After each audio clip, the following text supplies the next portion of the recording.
بسم اللہ الرحمن الرحیم۔ میں نے آپ سے بیان کیا تھا 4 رکعتوں والی نماز میں اگر آپ نے امام صاحب کے ساتھ 3 رکعت پا لیا یا 2 رکعت پا لیا، یعنی آپ کی 1 رکعت نماز چھوٹ گئی یا 2 رکعت، بقیہ نماز کس طرح ادا کرنی ہے یہ میں نے آپ سے پچھلے ویڈیو میں بیان کر دیا تھا۔ اگر آپ کی امام صاحب کے ساتھ 3 رکعت نماز چھوٹ گئی ہیں، بقیہ نماز کس طرح ادا کی جائے یہ بہت اہم مسئلہ ہے۔ اس میں بہت سے لوگ غلطی کرتے ہیں۔ اگر آپ کی 3 رکعت نماز امام صاحب کے ساتھ چھوٹ گئی، جب امام صاحب قاعدہ آخرہ میں بیٹھے آپ التحیات پڑھ کر خاموش ہو جائیں۔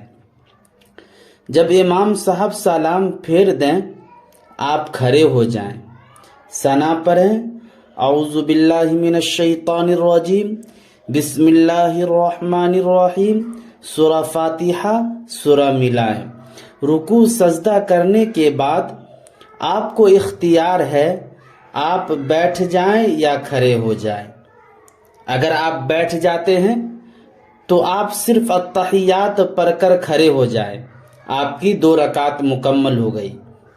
تیسری رکعت میں بسم اللہ الرحمن الرحیم، سورہ فاتحہ، سورہ ملائیں، رکوع سجدے کر کے کھڑے ہو جائیں۔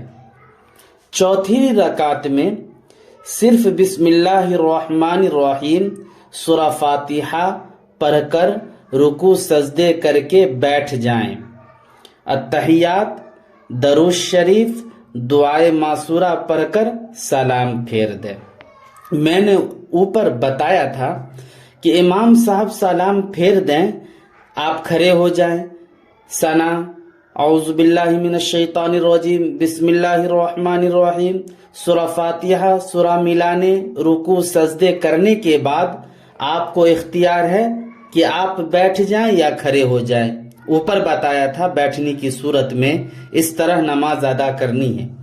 دوسرا طریقہ یہ ہے کہ اگر آپ بیٹھے نہیں کھڑے ہو جائیں تو ثنا، اعوذ باللہ من الشیطان الرجیم، بسم اللہ الرحمن الرحیم، سورہ فاتحہ، سورہ ملائیں، رکوع سجدہ کرنے کے بعد بیٹھ جائیں، اس لیے کہ آپ نے اس سے پہلے رکعت میں بیٹھا نہیں ہے، صرف التحیات پڑھ کر کھڑے ہو جائیں۔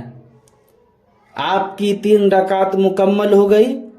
چوتھی رکعت میں صرف بسم اللہ الرحمن الرحیم، سورہ فاتحہ پڑھیں، سورہ نہیں ملائیں، رکوع سجدے کرنے کے بعد بیٹھ جائیں۔